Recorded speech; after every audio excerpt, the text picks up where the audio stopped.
So, impromptu artist question.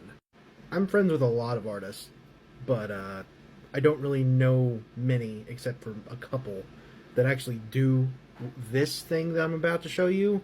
And I guess I'm just curious, like, how many other people do this?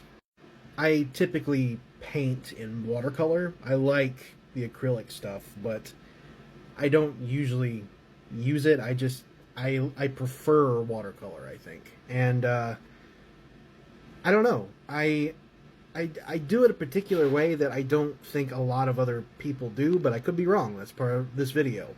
Like, a lot of people will get like tissue or napkins or something, and they'll wipe their watercolor brush or their watercolor pen on the sheet until they get the desired amount of paint on it, or to just get some excess water on it or stuff. But I use other sheets of paper, and I don't throw them away. Usually they're just not pieces of paper I would typically use to draw on. They're kind of low quality and stuff, so it doesn't break my heart to waste them, per se. But it's interesting that I've kept doing it over time, and now I've accrued a lot of them. And I tend to reuse them until all the sides are basically covered with just color splotches. This is what I mean. Like, some of them are kind of cool, actually, and I don't know. I can't throw them away. I refuse to do that.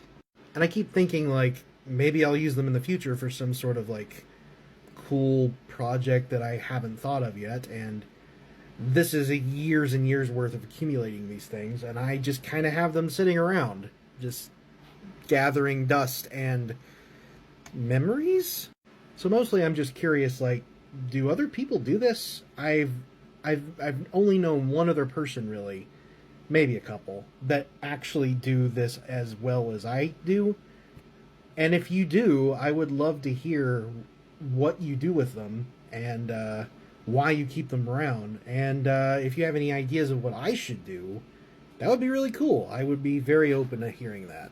I seem to have lost the actual painting that I was painting, so I gotta go and look through all the different piles of paper that I have on my desk.